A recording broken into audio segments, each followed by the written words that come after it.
Cinéma sur écoute, la fabrique de sons qui fait entendre les salles de cinéma en Europe. Cinéma sur écoute.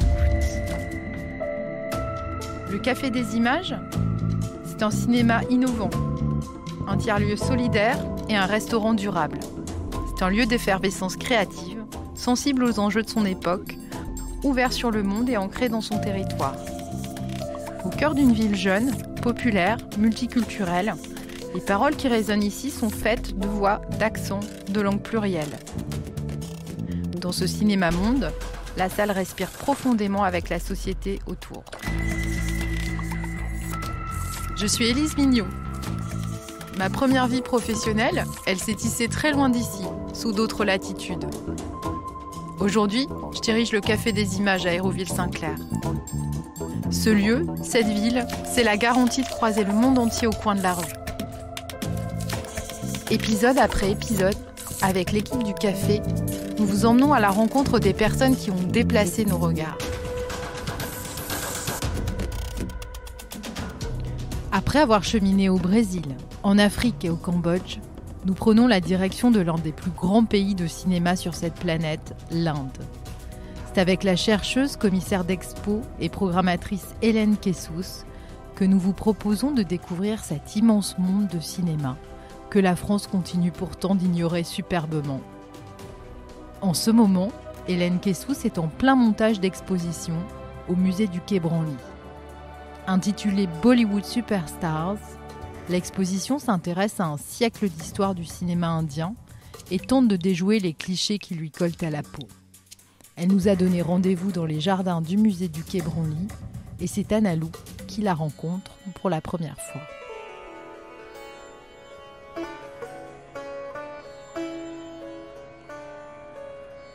Salut Hélène.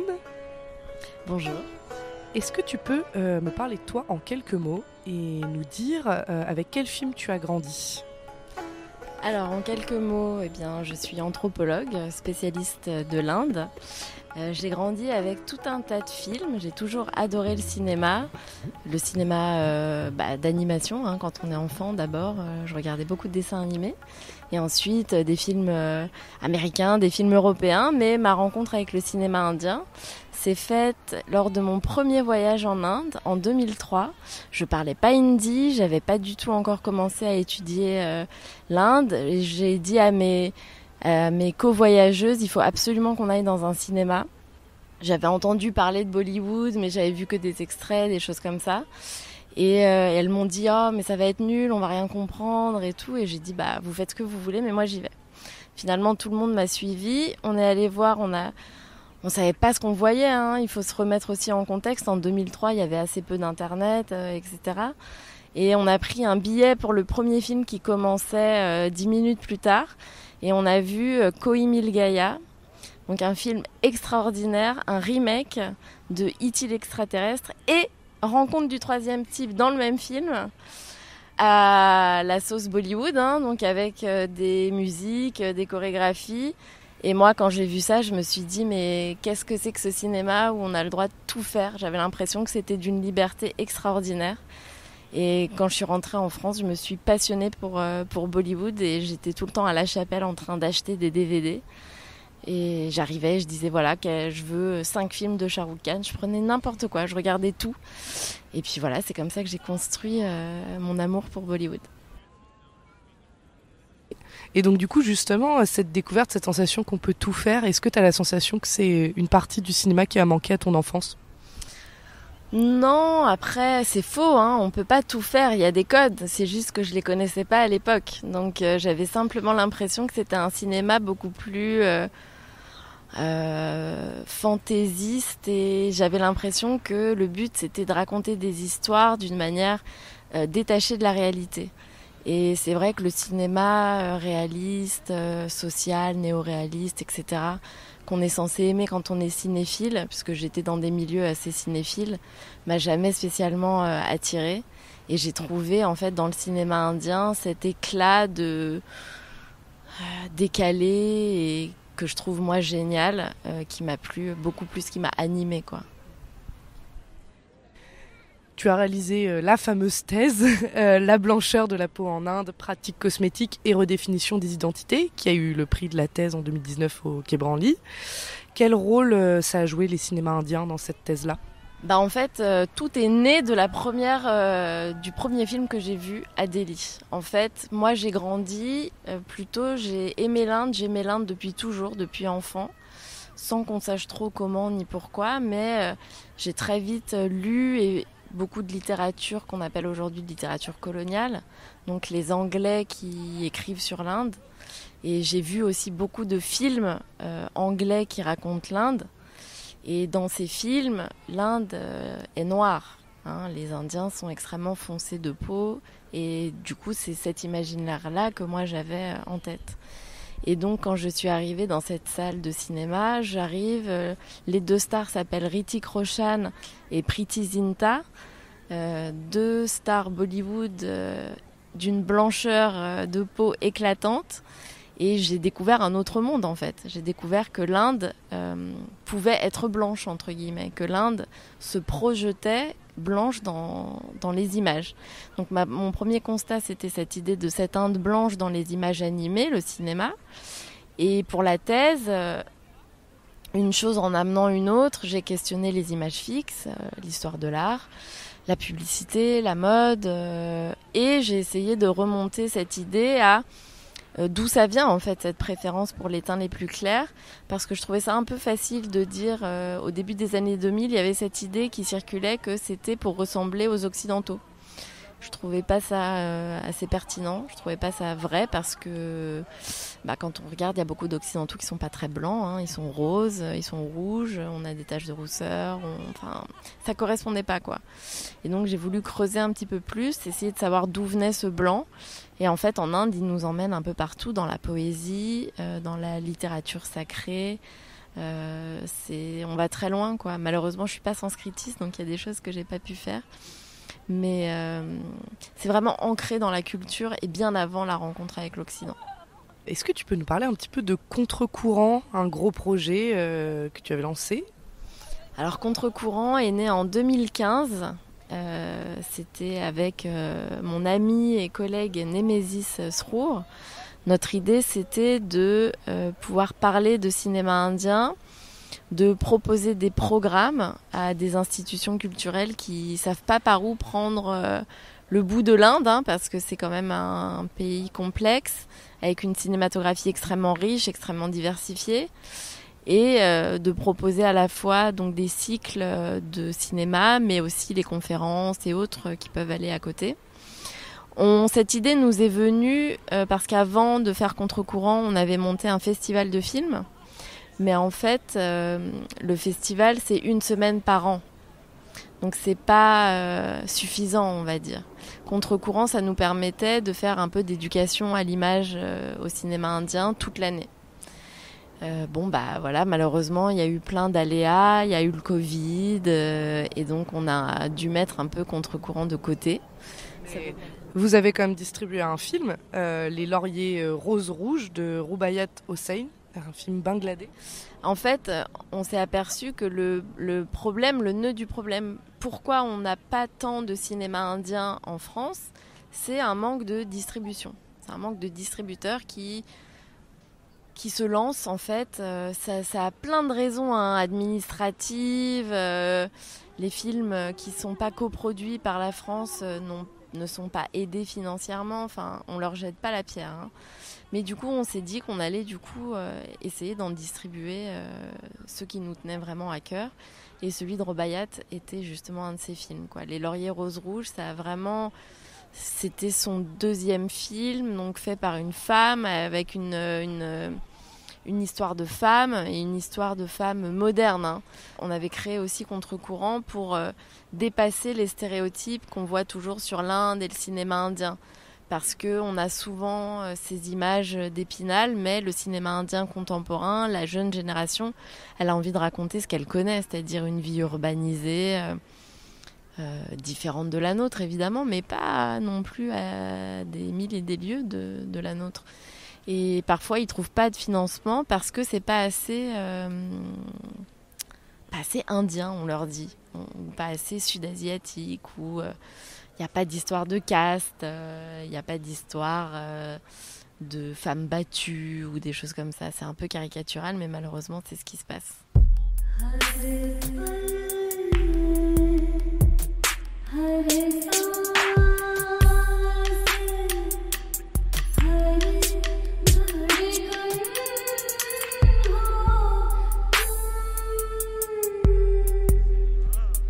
Du coup, aujourd'hui, on est actuellement dans les jardins du musée du Quai Branly. Et on est venu te voir au musée du Quai Branly parce que tu es en pleine installation de l'exposition Bollywood Superstar, Histoire d'un cinéma indien. Donc, quel est ton rôle au sein de cette exposition ? Alors au sein de cette exposition, je suis co-commissaire de l'exposition. L'autre commissaire, c'est Julien Rousseau, qui est responsable des collections Asie au Quai Branly.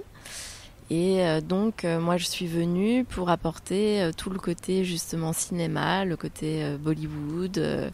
Ça a été une belle rencontre, on est très complémentaires. Et ici, c'est une exposition générale pour donner envie au public de s'intéresser un peu plus à Bollywood.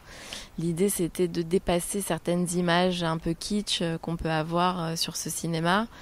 L'idée, c'était de montrer que c'est un cinéma qui est extrêmement ancré dans la culture indienne, et qui est beaucoup plus complexe que ce qu'on peut croire à première vue, quoi.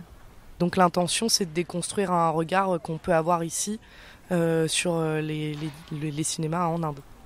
Je pense qu'on ne peut pas le déconstruire dans une expo, ça demanderait plus de travail parce qu'il y a trop peu de choses qui arrivent jusqu'à nous, à la fois sur l'Inde et à la fois sur Bollywood. Donc c'est surtout déjà de donner envie de dépasser des idées reçues. Je pense que c'est vraiment la première étape. Donner envie d'aller plus loin, donner envie de dépasser des idées reçues. Et moi, ce qui me tient vraiment à cœur, c'est qu'on se rende compte que ce cinéma est un cinéma. Ça n'est pas qu'une curiosité exotique. L'Inde a développé un langage cinématographique qui lui est propre. Et il faut qu'on arrête de le regarder de haut. Il faut qu'on arrête de considérer qu'il n'y a que les Français, les Italiens, les Américains qui savent faire des bons films et que c'est pas parce qu'à Bollywood on fait des regards caméra, on fait des zooms un peu précipités, un peu rapides ou quoi, que c'est mauvais en fait. Ça pour moi c'est vraiment important qu'on accepte qu'un autre langage cinématographique ait été créé. Est-ce que tu penses qu'il y a aussi des notions autour des diasporas qu'on peut retrouver dans le monde ou aussi peut-être des valeurs et des sujets qui sont abordés dans les films ? En fait, ça c'est un argument qui est toujours avancé. Ça c'est mon amie et collègue de contre-courant Némésis Srour qui a travaillé sur ça, elle, dans sa thèse, sur justement la diffusion de Bollywood au Moyen-Orient, par exemple. Et le premier argument qui est toujours avancé, c'est une certaine connivence culturelle, en fait. Mais je crois qu'il faut dépasser ça. Je crois que vraiment que, en fait, on peut apprécier Bollywood si on est franco-français. Et si on est européen et qu'on vit pas dans une famille élargie, parce que justement on va pas être attiré par la même chose dans ce cinéma et on va peut-être simplement pouvoir justement se concentrer sur l'aspect cinématographique, quoi. Donc il y a évidemment il y a une proximité des histoires, la complexité des histoires d'amour, le poids de la famille, etc. Mais je pense aussi qu'il y a une ouverture d'esprit sur la forme que peut prendre un film et une ouverture d'esprit qui nous manque en Europe occidentale. Ouais, justement, pour en rentrer un peu plus dans les détails, les cinémas indiens, ils se diversifient énormément. Enfin, c'est énorme, il y a tellement de choses différentes. Est-ce que tu penses qu'il y a malgré tout des spécificités et peut-être une forme d'identité globale ? Ou pas du tout d'ailleurs ? Non, c'est cette question de qu'est-ce que le cinéma indien au singulier, personne ne peut y répondre. On dit toujours les cinémas indiens. Moi, j'ai l'habitude de dire, on ne fait pas tous les mêmes catégories. Moi, j'en fais 3. Je dis toujours que dans chaque région, il y a les films commerciaux, souvent qui s'appellent avec des wood, Bollywood, Collywood, Tollywood. Il y a les films d'auteur qui étaient avant financés par l'organisme qui s'appelle le NFDC. C'est très grossièrement l'équivalent du CNC en France. Donc là, c'est des films d'auteurs, festivals, qui ont eu un certain succès entre les années 70 et milieu des années 80. Très inspirés par des auteurs français ou italiens. Et je dirais qu'il y a une 3e catégorie qui est le cinéma qu'on peut appeler indépendant, même si indépendant en Inde ça veut rien dire. Ça correspond à cette jeune génération, un peu comme le cinéma américain de Sundance, quoi. On se veut un peu trash, un peu raconter la vérité nue, mais de manière un peu agressive, etc. Et il y a ça dans quasiment chaque région, chaque grande langue qui a son cinéma va avoir ces 3 volets. Donc c'est énorme, c'est une diversité qui est extraordinaire.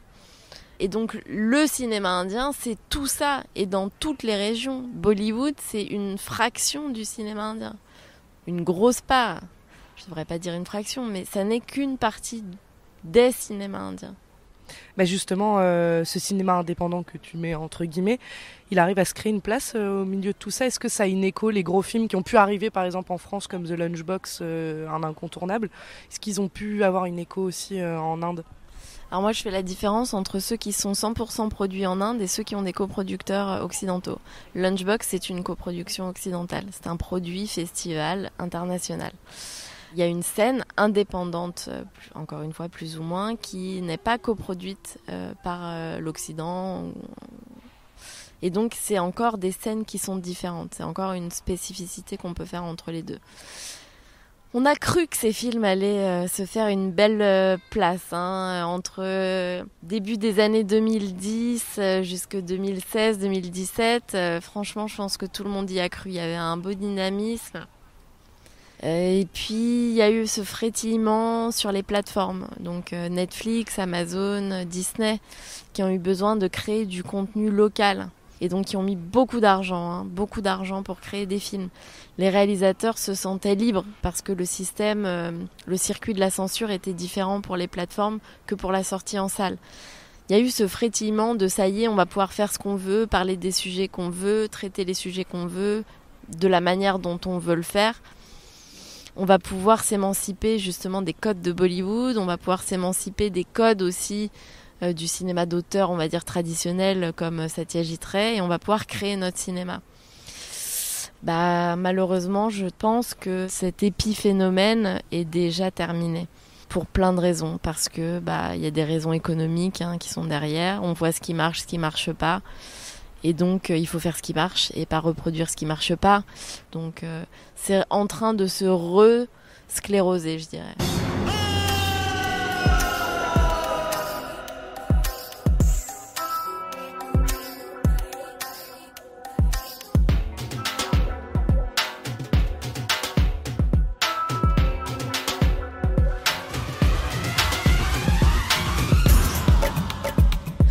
Qu'est-ce qui se joue entre le cinéma et le pouvoir ? Donc on précise que c'est de plus en plus autoritaire politiquement.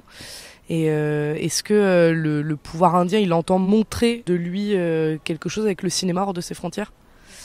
Le pouvoir politique en Inde a jamais, au grand jamais, et Dieu sait qu'il aurait pu utiliser de manière beaucoup plus agressive le cinéma comme étant un soft power. Moi, je pense qu'on n'en est toujours pas là. Parce que ne serait-ce que quand on voit la complexité, la difficulté à obtenir un film pour le passer sur les écrans français, à obtenir des extraits pour les passer dans l'exposition. En tout cas, la France n'est pas sur leur carte. La France, c'est un territoire qui est beaucoup trop petit. C'est un nombre de spectateurs qui ne représente rien du tout, même pas une goutte d'eau dans l'océan des spectateurs en Inde et dans le monde. Donc les efforts, en tout cas, ne sont clairement pas tournés vers la France ou l'Europe. Bollywood est tourné de manière beaucoup plus agressive vers le marché chinois, asiatique en général, que vers le marché européen, ça c'est sûr.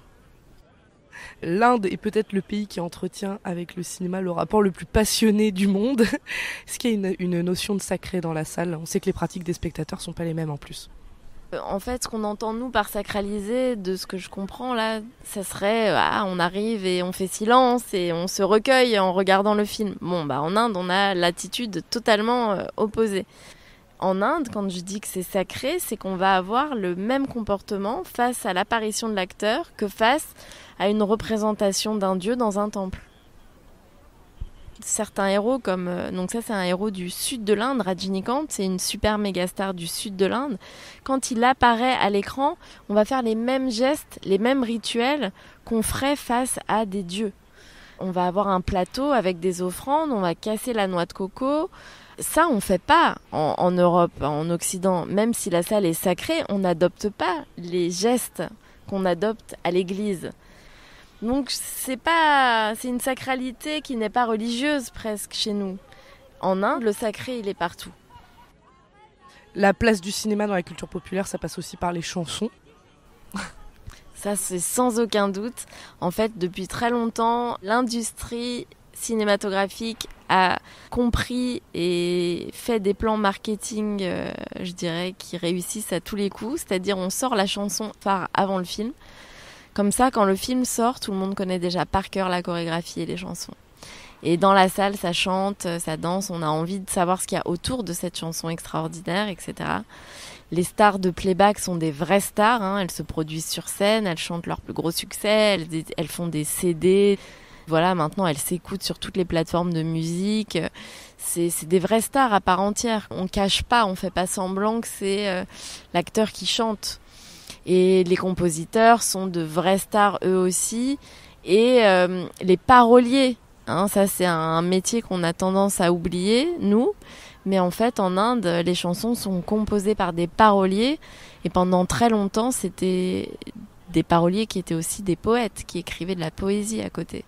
Donc c'est des gens qui maîtrisent la langue hindi ourdou, hein, parce que c'est entre les deux, donc pour Bollywood, d'une manière extraordinaire. C'est d'une musicalité et d'une poésie incroyable. Moi, c'est aussi ça qui m'a fait tomber amoureuse de Bollywood. Je ne comprenais rien.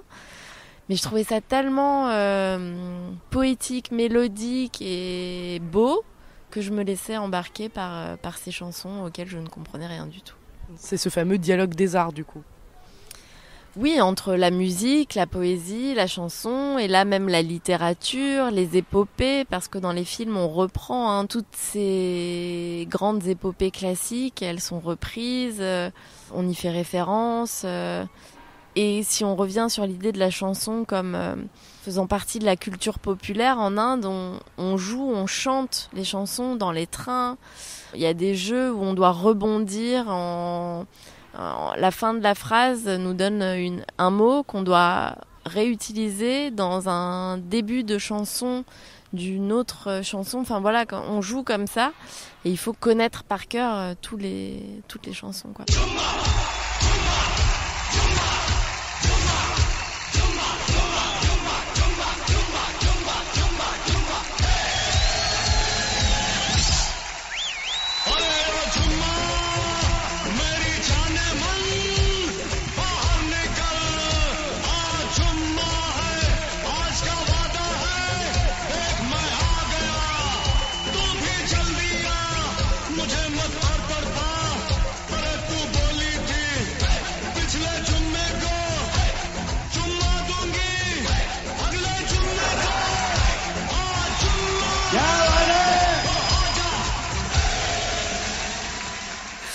Et du coup, en Inde ou ailleurs dans le monde, quelles sont les salles de cinéma que tu nous recommandes d'aller découvrir et pourquoi ?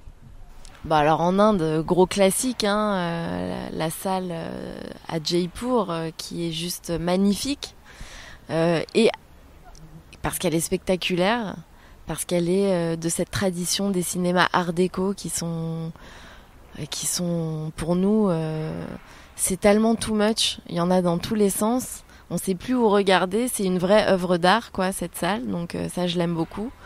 Très classique à Paris, une de mes salles favorites là, c'est l'enfant en moi qui parle, c'est le Grand Rex. Moi, je suis toujours émerveillée du Grand Rex.